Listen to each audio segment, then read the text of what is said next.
wouldn't do it. It will be a difficult conversation for some of you. Some of you will be things that you've heard before and thought about. I think that I would do you an injustice to tell you that it'll be comfortable for everybody, because it's not the case. That's just not the case. I do not deal in comfort, but I will try to deal as much as possible in the truth.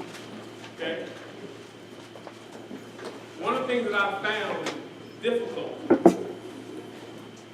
to be honest with you, in a lot of these conversations, is that it breaks down to tell me how to win the link, tell me how to win the impact debate, what's the alt, can you explain this black thing to me? I'm really kind of confused. How do I win? I'm going to tell you that to engage in those kind of conversations in that way is the problem. It's not that winning is a problem. It is that for a large portion of you, you live in places and you have certain life experiences and socialization processes that don't expose you to different ideas about different people. Okay? So, that puts you, insert the amount of years you have been alive, behind on questions of things like race, identity, culture, etc.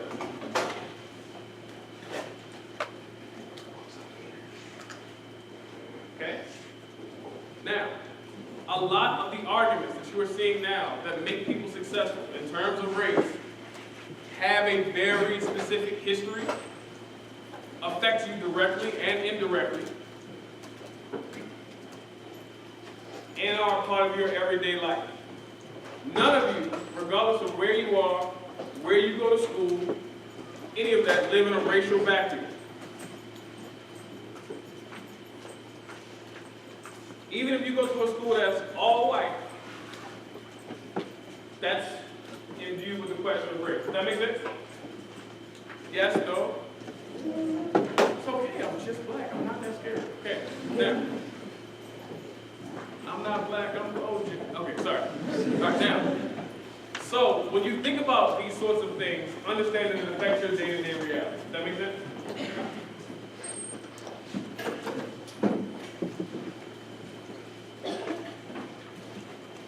All right, now, all of you do debate. Debate is an academic activity. It did not come out of thin air.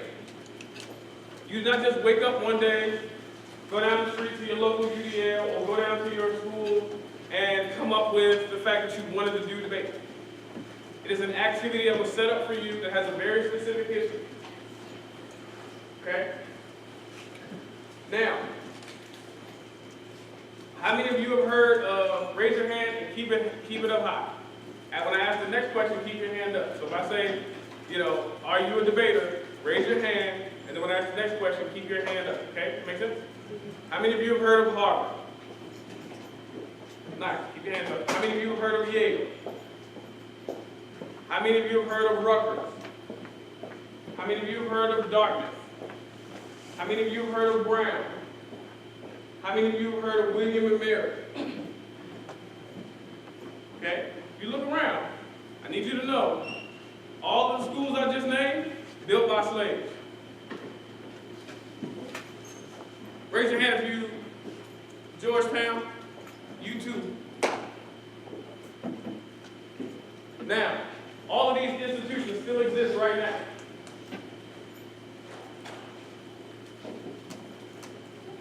It was heart-wrenching to me to find out that I went to a university that not only was built by slaves, but that one of the greatest abolitionists ever. If you've never heard of Sojourner Truth, that's embarrassing. Google it. Don't raise your hand and tell me you don't know that. That'll hurt my heart real bad. I love you so much. Okay? Now, I found out that Sojourner Truth was owned by the first president of Rutgers University. That was a little tough for me. Now, the origins of the United States academia. The reason I brought that up is that in a book called Ebony and Ivy, it is described sort of how all of these major universities in America were built by enslaved Africans. Now, many of you go to school. that was shared. I need you to go immediately look at that. Your entire academic structure is built on these institutions. These were the first institutions of higher learning in our country. Our in quotation marks.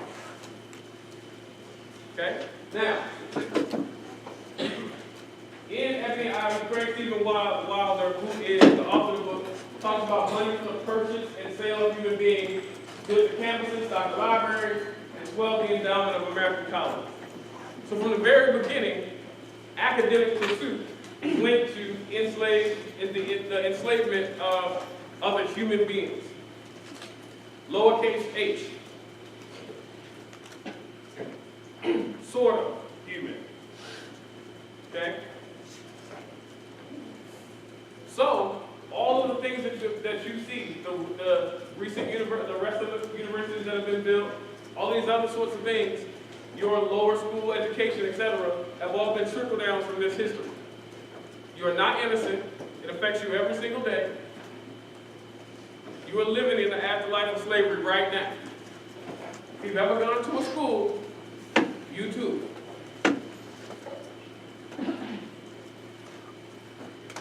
How many of you knew that? Raise your hand if you knew that.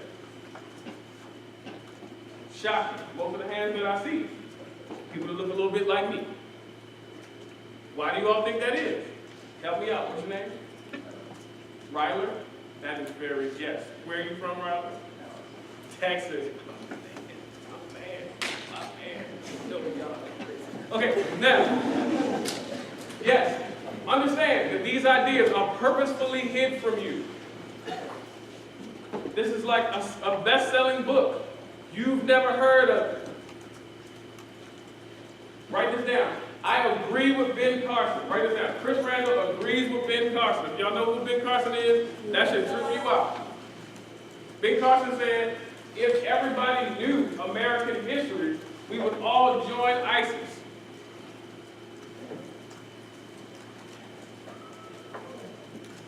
That's right, I agree with Uncle Ben. Emphasis on Uncle. Now, the reason being is that a lot of you have images in your mind of what America is, American democracy is, and it's absent a lot of these ideas. I'm not going to ask you anything about your parents. Raise your hand if you have heard the slogan, "Make America Great Again." Okay, nice. Let me explain something to you. From 1492, actually 1497, because you know Columbus never made it to mainland United States. 1492, Columbus has the ocean blue, yeah, they lied again. Cool. It's all right, it's all right.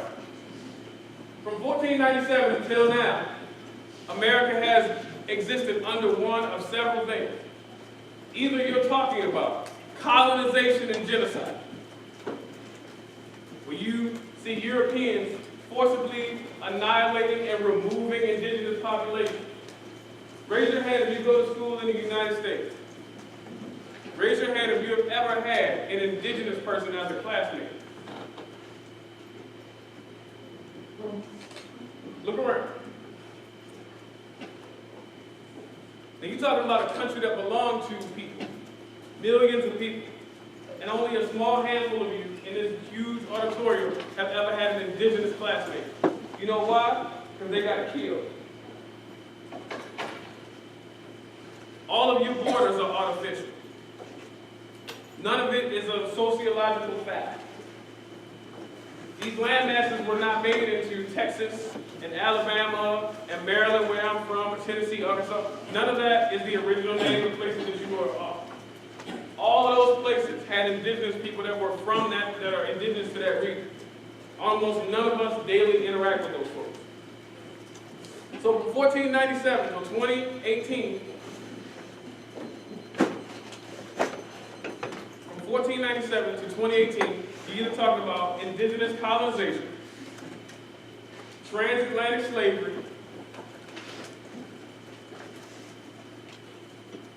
lynching, Jim Crow, Asian Removal Act,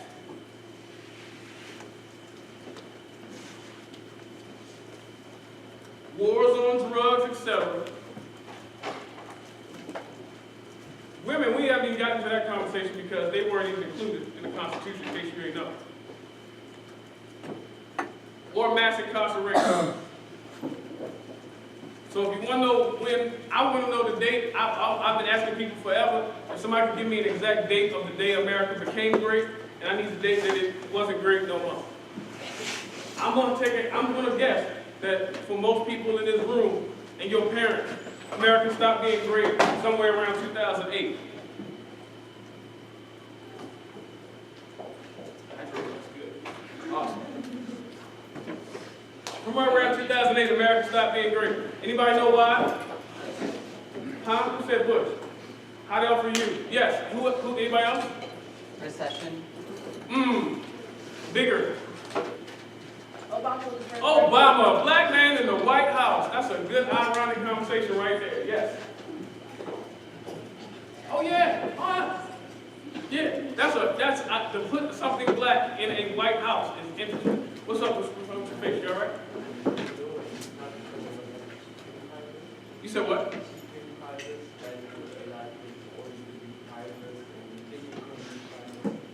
What language do you speak? French? Anybody speak French?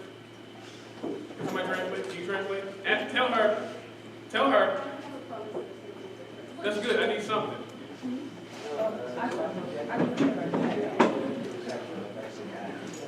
Yeah. No. Okay. Now, I need you to read. I'm going to read you some things. Now, these are a couple of my favorite white people.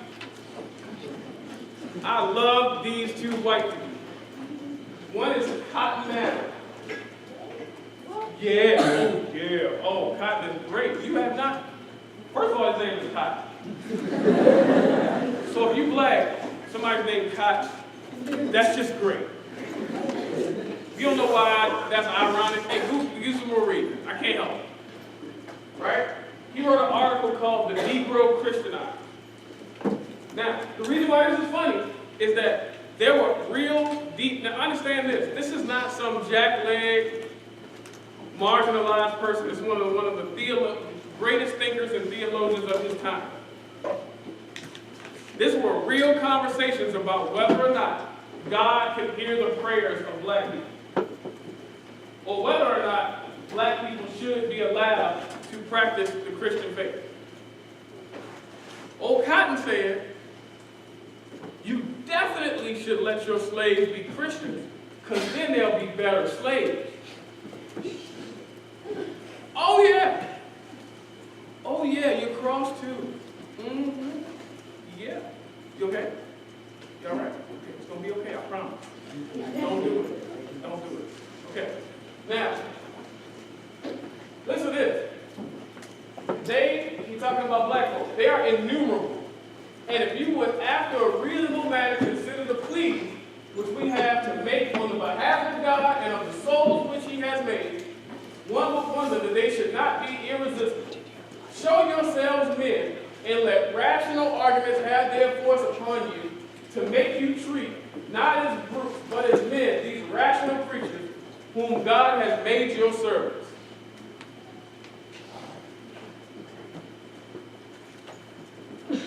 Now, he's a graduate of Harvard College, now called Harvard University. John C. Calhoun said, graduate of Yale, I'm a planter, a cotton planter, I'm a southern man and a slaveholder, a kind and merciful one, I trust, and none the worse for being a slaveholder. Understand that these people who created some of the foundational ideas that you talk about, debate about, exist on. Understand that John Calhoun, for a long time, there was a dorm that African American students used to have to live in called Calhoun on Yale's campus. Yeah. Right. I know, right? Sucks. Now, understand that these ideas have a real big impact on your everyday existence.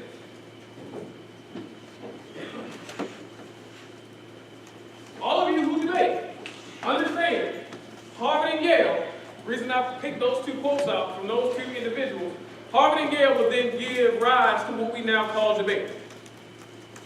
The first academic debate was in 1892 from the good white gentlemen at Harvard and Yale. Understand, no women were going to these institutions at the time. These were all white males.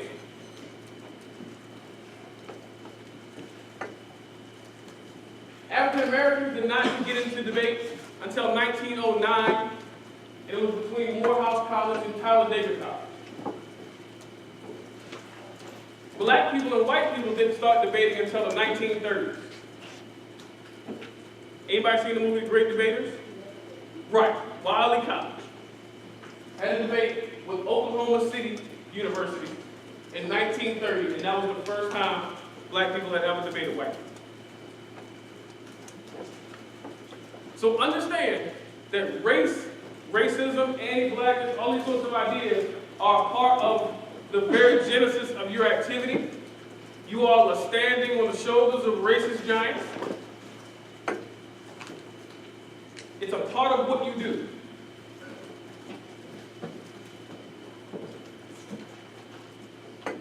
So it's not an accident that many of you who get in these debates about race, who start shaking and crying and going through changes, it is not shocking that you struggle with these conversations because it's built to be difficult for you. It's a part of the activity. It's like tackling in football. Can't have it without it.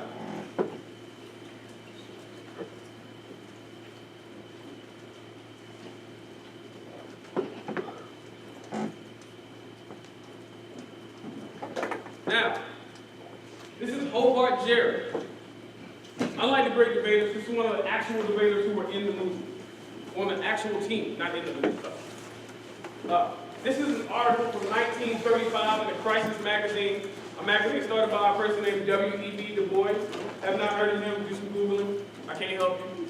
I ain't got an hour and a half, I can't put you in miseducation. Here's what good old Hobart said about debating while black. Now, I want you to think about this. Since 1935, you debated in 2018. And I guarantee you, if I start pulling up the black children in this room and say, do you feel this way? Raise your hand if you're from the Detroit Urban Debate League. Keep your hand raised if you have ever debated anybody white.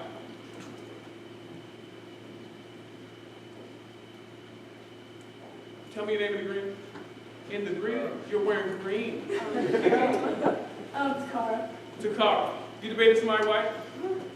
How'd you feel? Like, what did you think that they thought about you while you was in the debate? It's okay, I got your back. Like I was stupid. Like you were what? Listen to this. 1935. You debated in 2018. Interracial debates are a real adventure for both Negro youth and white youth. For centuries, the Caucasian has believed in his superior lies in his brain power. Debates involve a direct clash of intellect. There was a time when white colleges thought that debating against a Negro institution was mental dissipation. It's a good $500 word for wasting your time. But that view has passed forever. Negro teams have shown that they are as capable as their white opponents, despite the library handicaps with limited research. I know several instances, personally, in which the coaches and debaters of white youth at universities have admitted the superiority of Negro debate teams. 1935, 2018. If you want to start to understand why arguments like Afro-pessimism that talk about a slave ontology are popular, this is why. Because I can show you articles from 1935 and talk to a black child in 2018 and they say the same thing.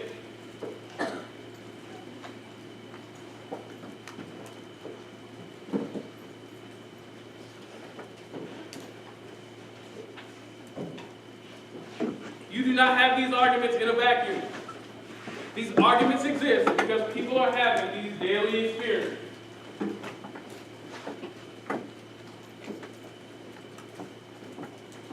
This happens every year. I did not say anything about it this year because I just wanted to see if it would happen. Everybody look to your left and your right. How many of you are seated next to somebody that's different from your ethnic community?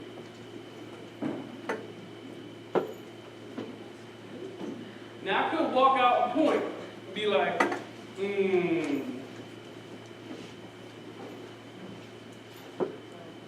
yeah, look at you, right.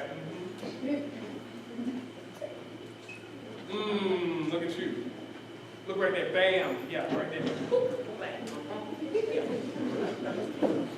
Look at y'all. The whole Detroit Urban Debate League sit together. Yeah, go on to your left. Yeah.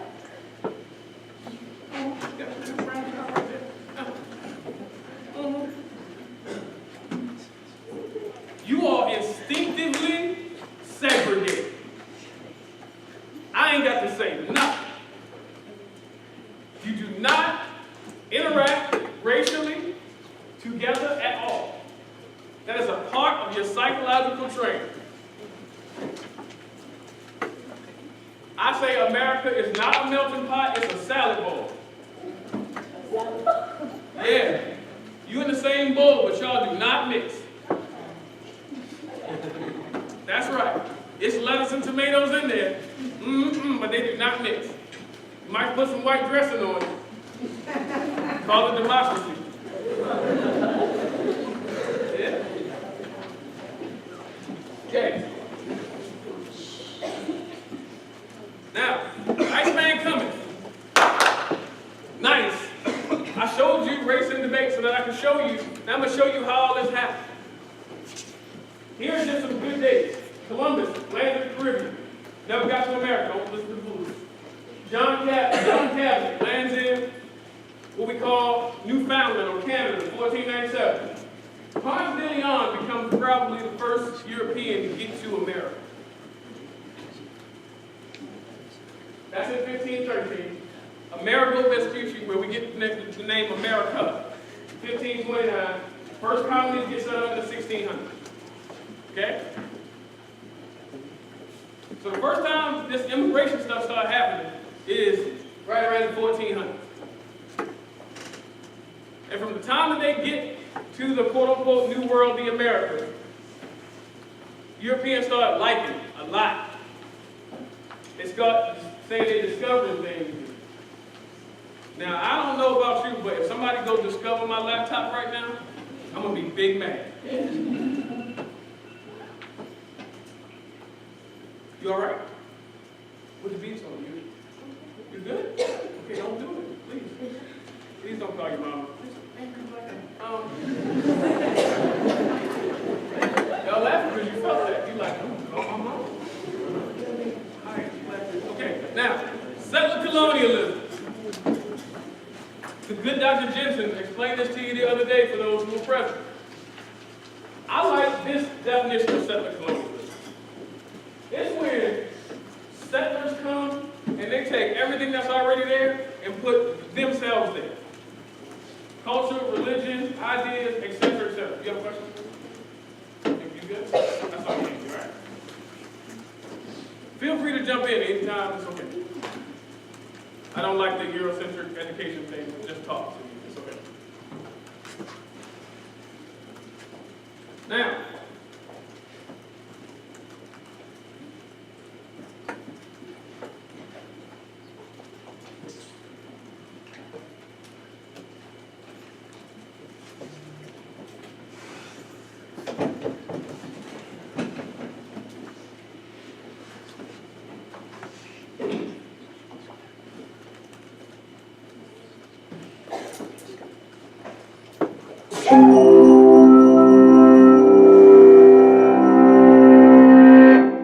Slavery, the treatment of human beings as property, deprived of personal rights, has occurred in many forms throughout the world. But one institution stands out for both its global scale and its lasting legacy: the Atlantic slave trade, occurring from the late 15th to the mid-19th century and spanning 3 continents, forcibly brought more than 10 million Africans to the Americas. The impact it would leave affected not only these slaves and their descendants, but the economies and histories of large parts of the world. There had been centuries of contact between Europe and Africa via the Mediterranean, but the Atlantic slave trade began in the late 1400s with Portuguese colonies in West Africa and Spanish settlement of the Americas shortly after. The crops grown in the new colonies, sugarcane, tobacco, and cotton, were labor-intensive, and there were not enough settlers or indentured servants to cultivate all the new land. American natives were enslaved, but many died from new diseases, while others effectively resisted. And so, to meet the massive demand for labor, the Europeans looked to Africa. African slavery had existed for centuries in various forms. Some slaves were indentured servants, with a limited term and the chance to buy one's freedom. Others were more like European serfs. In some societies, slaves could be part of a master's family, own land, and even rise to positions of power. But when white captains came offering manufactured goods, weapons, and rum for slaves, African kings and merchants had little reason to hesitate. They viewed the people they sold not as fellow Africans, but criminals, debtors, or prisoners of war from rival tribes. All right, I'm gonna give you all the rest, but I need y'all to write this down. In pre-colonial Africa, there's no such thing as black. That does not exist. In pre-colonial, pre-slavery Africa, there are no black people.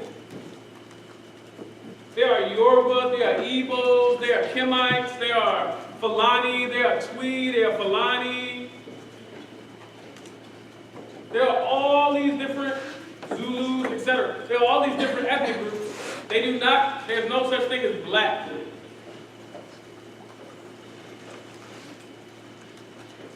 Black people do not exist yet.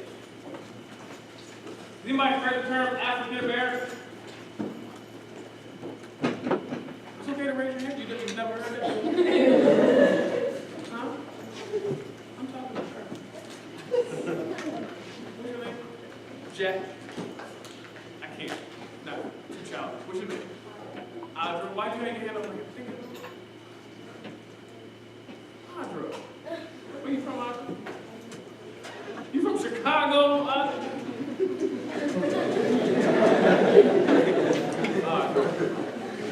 Come on, sister. Mr. Farrakhan live in your neighborhood. She said, okay. I'm going to give you something for free that you can use for the rest of the year, for the rest of your life. Write this down. Does anybody know what that hyphen in African American is?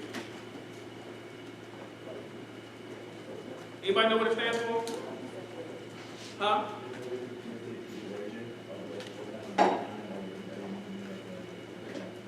You really want what? That's really good. You have your hand up? Why not?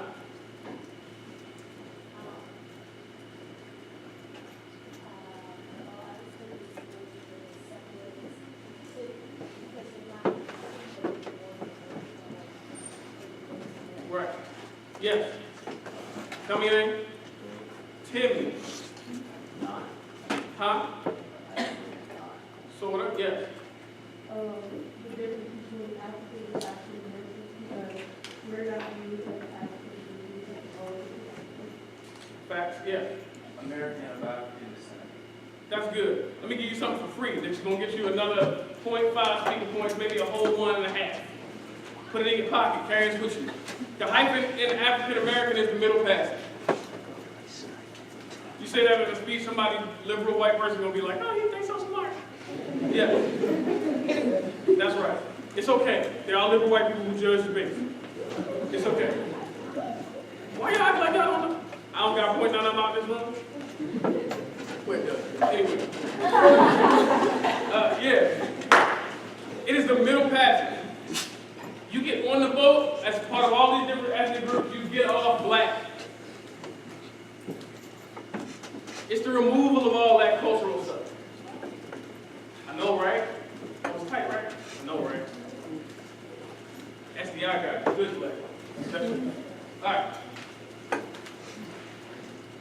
By selling them, kings enriched their own realms and strengthened them against neighboring enemies.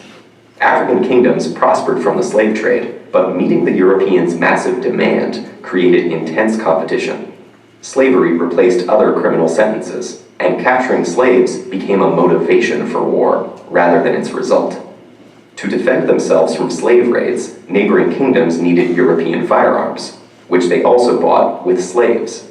The slave trade had become an arms race, altering societies and economies across the continent. As for the slaves themselves, they faced unimaginable brutality. After being marched to slave forts on the coast, shaved to prevent lice, and branded, they were loaded onto ships bound for the Americas. About 20% of them would never see land again. Most captains of the day were tight packers, cramming as many men as possible below deck. While the lack of sanitation caused many to die of disease, and others were thrown overboard for being sick or as discipline, the captains ensured their profits by cutting off slaves' ears as proof of purchase. Some captives took matters into their own hands. Many inland Africans had never seen whites before and thought them to be cannibals, constantly taking people away and returning for more. I can't make this up. Afraid of being eaten, or just to avoid further suffering, they committed suicide or starved themselves, believing that in death their souls would return home. Those who survived were completely dehumanized, treated as mere cargo. Women and children were kept above deck and abused by the crew, while the men were made to perform dances in order to keep them exercised and curb rebellion. What happened to those Africans who reached the New World, and how the legacy of slavery still affects their descendants today, is fairly well known.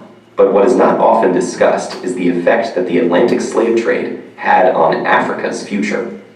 Not only did the continent lose tens of millions of its able-bodied population, but because most of the slaves taken were men, the long-term demographic effect was even greater. When the slave trade was finally outlawed in the Americas and Europe, the African kingdoms whose economies it had come to dominate collapsed, leaving them open to conquest and colonization. And the increased competition and influx of European weapons fueled warfare and instability that continues to this day. The Atlantic slave trade also contributed to the development of racist ideology. Most African slavery had no deeper reason than legal punishment or intertribal warfare, but the Europeans who preached a universal religion and who had long ago outlawed enslaving fellow Christians needed justification for a practice so obviously at odds with their ideals of equality. So they claimed that Africans were biologically inferior and destined to be slaves, making great efforts to justify this theory. Thus, slavery in Europe and the Americas acquired a racial basis, making it impossible for slaves and their future descendants to attain equal status in society. In all of these ways, the Atlantic slave trade was an injustice on a massive scale, whose impact has continued long after its abolition. All of a good portion of the instability, etc., that you all see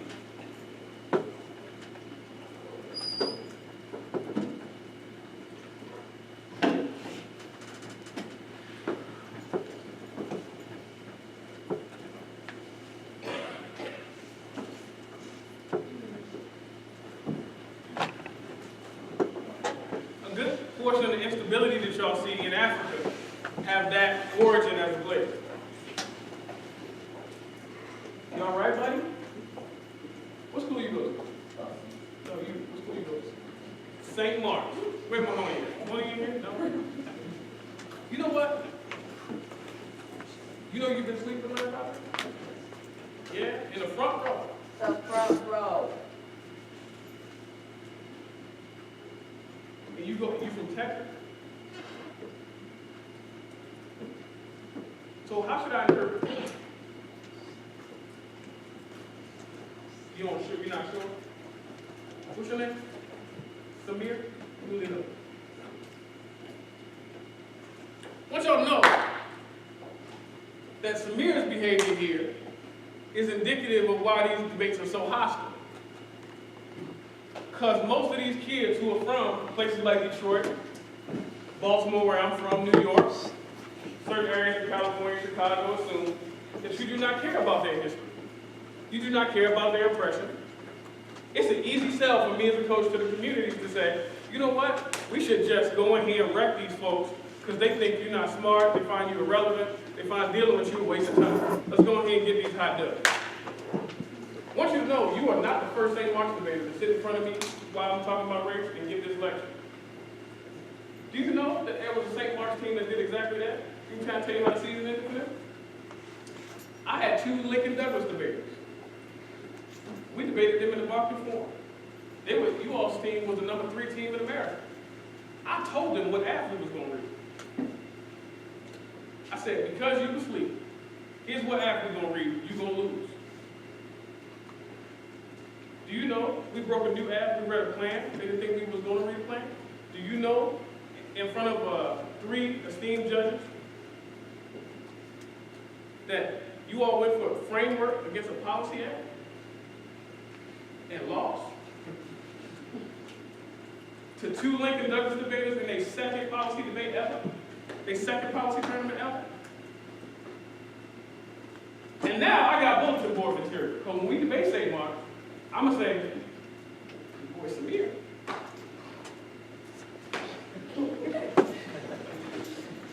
And usually I would feel bad about this, but she's going to sit in front of the front row in front of me. Just be knocked out. Okay. I want you to know. I want you to know that this is why we have such problems in the debate community. He's a microcosm of what's wrong. What you say? Yeah. Don't say nothing, because you know I saw it. Yeah, I said, I feel sorry for that kid. Oh.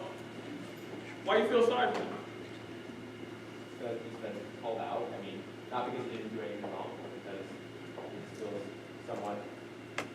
I feel empathy for him in this situation. Do you? I want you to read this quote. Funny segues, how funny things work. Slavery's legacy. How many of you know where Mar-a-Lago is? Y'all heard of that? Our good president owns that resort. As a consequence, the formal system that developed from slavery was inculcated with the notion of a permanent, quasi-citizen worker underclass and privileged white ethnic under naturalization law. Its legacies we can see up to the present day.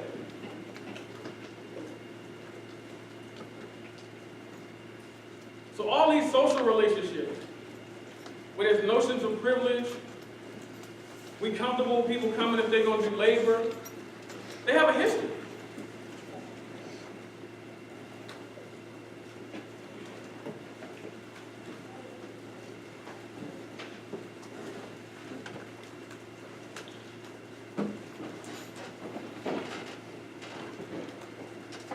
That certain people qualify to be citizens, certain people don't. Now, here's where it gets complicated. Raise your hand if you identify as a person of color. Don't raise your hand yet. But you do not identify as black.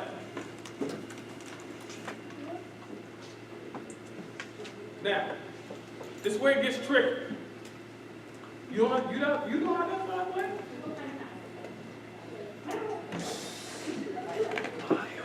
What's your name?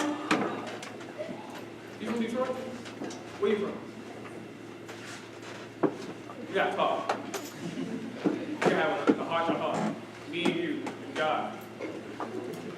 What's your name? Mine, not mine. You? That's your friend? Where you from? I'm gonna have a meeting.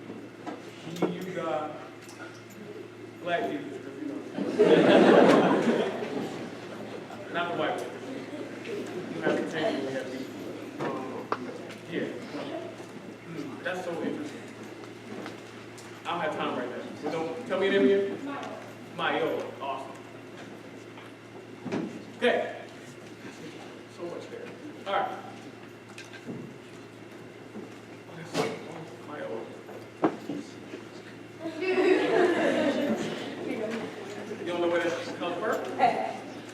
Well, then, yeah, we can't get started. All right. Okay. Yes. Here's where it gets interesting. The way anti-blackness has started to function in terms of immigration, with all the people coming into the country, is that everybody has had to figure out where they fit in. We'll call this survivability, this next segment, survivability and anti-blackness in the settler state.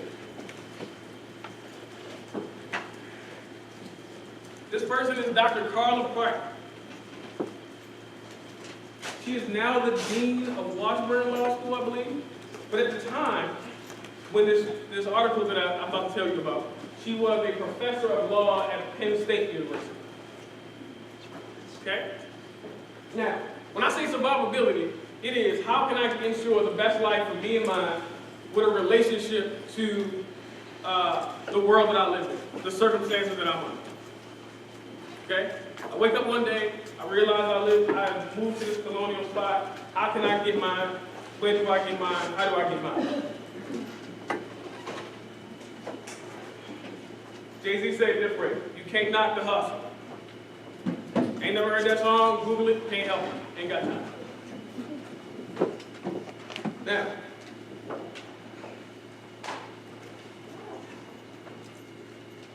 the article is called Trials and Tribulations. Now here, we'll talk about this for 1 second. Indigenous people who were already here, who were already colonized, start having a choice to make. Once more and more land got stolen from them, more and more treaties got broken, more and more encroachment into where they were, their native areas, etc. Which there's just an app that got put out about indigenous movement, etc., which I think is a pretty decent idea. Okay, Andrea Smith notwithstanding. The Rachel Dolezal of Indigenous Scholarship. I said it. I'll show you her picture. Anyway, now, speaking of Rachel Dolezal, do y'all know she took an indigenous African name? Somebody needs to have her, she needs to have some real deep prayer and a real deep spiritual therapy session. She needs like a black auntie or something. Like, she needs to go like to the black church and sit in the prayer corner or something, in Alabama or something. Okay, now, trials and tribulations. Indigenous folks are being colonized, being removed. Anti-blackness abound. Right? They got a choice to make.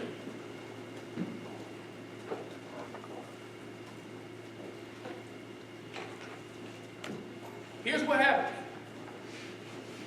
They start involving themselves in the slave trade. That's right. The complication of this notion of giving land sovereignty back and giving the indigenous folks back, I'm glad you walked in, sir. I'm on your street right now. Okay. Trials and tribulations, right? The hard part about giving this land sovereignty back, talking about all these different issues, is that now, has anybody heard of Frank Wilson? What's the name of the book he wrote in 2010? Huh? Speak up a little louder. Red, White, and Black. You know why it's called that? Because they are called antagonisms.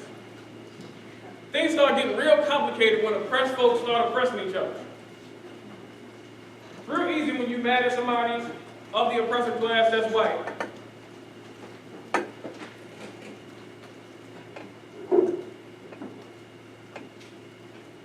Real interesting when oppressed folks start oppressing each other.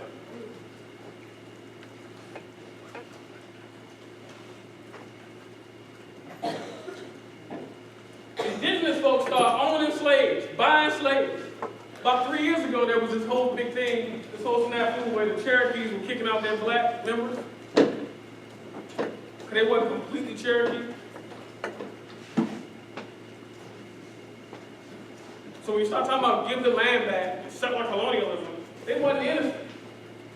Now there may be a sort of a forced choice there, but that's the thing. Right? Now, a 19th century text message went out. That should be, 19th century text message went out. come all these good groups to the United States. Jewish folks, Irish folks, other European folks. I got some stuff down here called Beyond Southern Jews of Savannah, Georgia. Guess what happens when the first Jewish folks show up in the 19th century? Some of them start owning slaves. Now this is pre-Holocaust. So the text message that got sent out in the 19th century was, if you want to be white, you got to be anti-black.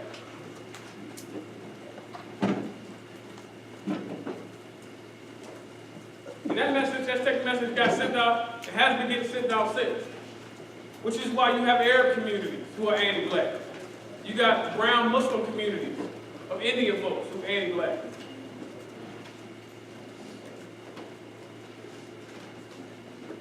So the way to get access to the American democracy, one of the prerequisites has been be anti-black.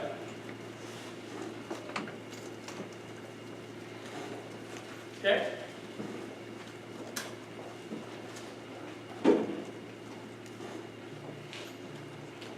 Now, yellow peril. I didn't come up with that. That's a racist kind of thing that some white people felt when they start seeing all these Asian folks pop up. Yup, Asian people. Guess what text message they got sent? Want to be an American? Start being black. Right around the 1960s, from 1965 is when you start seeing a lot of Korean immigrants coming into the country. And that's where you start seeing this magical thing that helped win the TOC in 2014 about model minorities. That the Asian people work real hard. They come over here, and unlike those shiftless black folk, they build businesses and they pull themselves up by their bootstraps.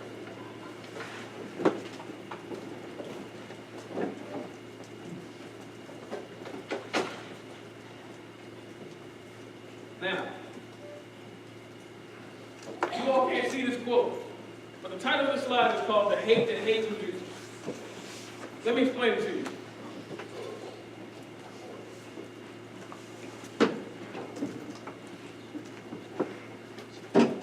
By show of hands, raise your hand again if you are a person of color but you do not identify as black. Okay. Now, I'm going to close my eyes. Keep your hands up, close my eyes. Keep your hand raised if you or your family have ever been in conversation that might be misconstrued as anti-black. Y'all go look around, I'm not looking. All right, now put your hand up. Okay. When I open my eyes, everybody hand in there. Boom. Now, the reason I did that is that many folks, we live in one of the most hyper-segregated countries in the world. The question you should ask is the racist ideas that you have, and oh, you have some. I know, because when my colleagues get together, when y'all not around, we talk about some of the racist foolishness that y'all say. It's okay. Yes, even you, Cole. Toddlers, though. You're a toddler. You're going to be great. High five, Cole. That's right, buddy. Future adults of America. Hi, Cole. Hi, Grace. How you doing, buddy? Now, what? I got white friends. All right. So now, basically, what this quote says from Charles Lawrence in an article called "Race, Multiculturalism, and Jurisprudence" is that when you see Vietnamese family chased out of a housing project by black people, that's white supremacy. Yes. Mm-hmm. Yup. Yeah. Let me help you out. I'm gonna help you out. I got you. What's your name? Maya? Imani, I got you. I got you. Don't worry about it. We here. Got you. Okay? When you see Latino Americans and Asian Americans who think that even if we equal the playing field, black people still wouldn't get ahead, that's white supremacy.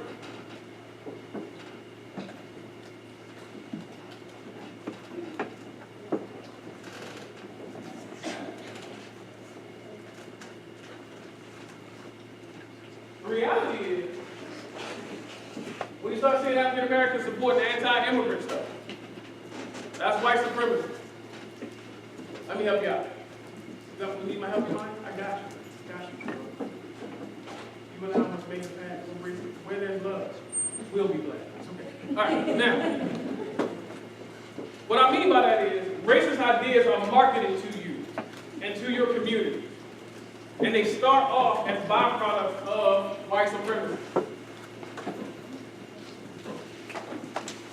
How many of you think that your neighborhood or your school is segregated?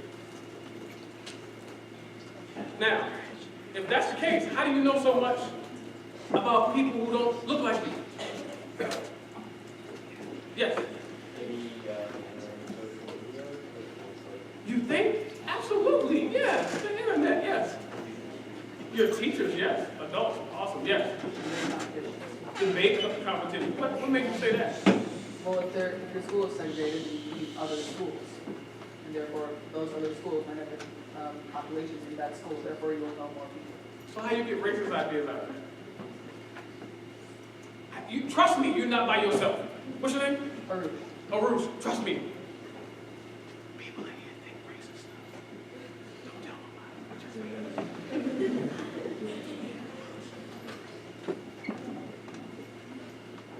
Rico, what's her name? What's your name? In the green.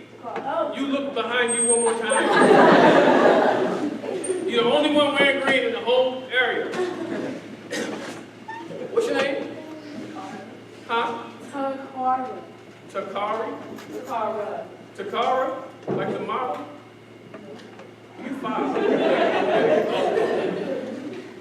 Takara said that when she goes to tournaments, people think because she's black that she's not very smart. Now, how Takara get that idea? Well, how do other people get that idea about Takara? Do you know? Because that's the thought. That's taught by who?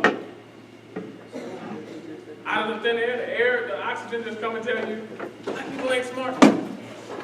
H2O come together and it's like ain't black. Oxygen. Yes. You got on a watermelon t-shirt? I love you so much. What's your name? John, you know what? And you three, you don't even. Yes, what happened? Speak up. What is it? First, that's what society teaches us. And also, a lot of it is subconscious, so it's subconscious. Oh, what's going on? Well, next year I'll be a freshman in high school, and I will become a walking Who's coaching? Well, they get me, yeah. Cole, aren't you going there? Yeah.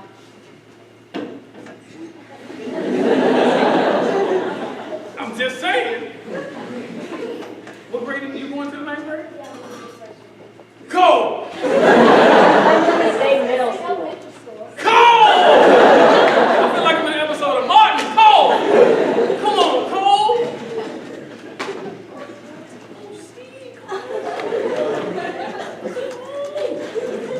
You better find it.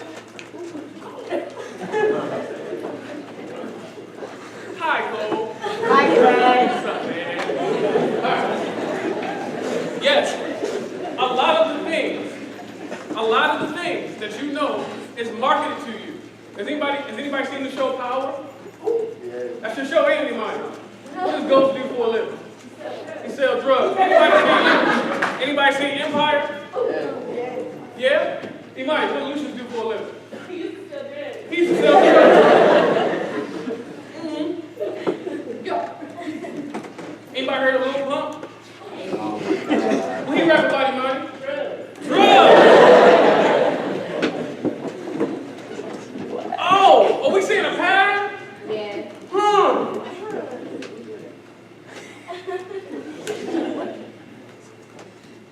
Black people sell drugs!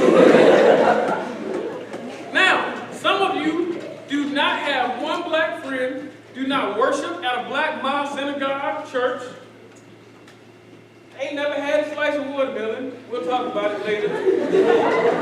You got an A+ grade except for that shirt. We're going to talk about it later. And I mean by later, I mean like 5 minutes from now. Now, These are two of the most popular shows on television in the history of television. What's your name? Huh? Yeah. Mac. What's your name? Mary? What school do y'all go to? He died in middle. Oh, what's up? Make sure you keep smiling. How many black people on your debate team?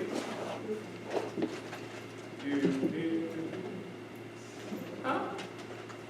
How many black people in your school? Yeah.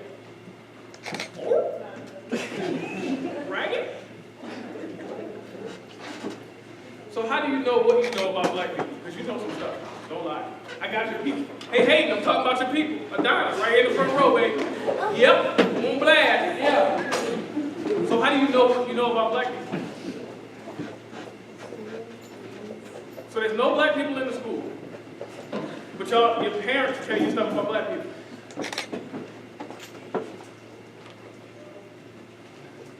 You watch Power? You watch Power? Empire? What show you like? You don't know what show you like? I ain't asked you what show on TV, I said what show you like. The Foxers.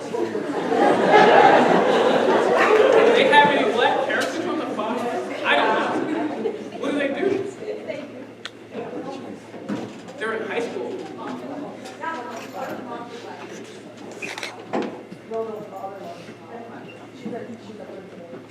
There's a principal and a police officer. Now, if I go back and grab one of these Detroit kids and say, the police, they're going to be like, 5-0, jump out, one time, can't do it. All right. Now, I'm picking on the people from Madonna because I love y'all. I got some people, that's like Crisis Corner.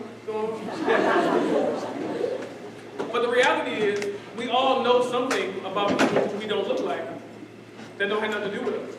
So when I talked about all these things, like black people who are anti-immigrant, Asian folks have anti-black ideas. When I talk about white folks who think things about black people, I've never been around anybody black. I said something the other day, got me in so much trouble, I needed an intervention. All my white friends had to come. B had to come, A had to come, Lauren had to come in. We had to have a whole kumbaya at the crisis corner. I call them crisis corner because they're always in crisis. If you had to teach them, you call them a crisis corner too. In about 15 minutes, it's going to be a crisis right over there in the corner. Now, I told them I'm one of the only black teachers they will ever have in their life. And there was a whole crisis. I had to calm down my little brown child. We were on the brink of white women's tears. But guess what? It's true. The majority of you, there's a book called Racist America, you should go get it, by a man named Joe Fagan. Fagan is F-E-A-G-I-N. Write that down. Racist America. St. Mark's, you might get this again. Here's a hint. Yeah. It says, everything you do, there's a quote in the book that's haunting but true. Everything you do, from the time you were born to who you love and where you will die, I'm paraphrasing here, is shaped by racism. Do you know the majority of you will be buried in segregated cemeteries? Do you know that? Do you know cemeteries in America are segregated? Huh?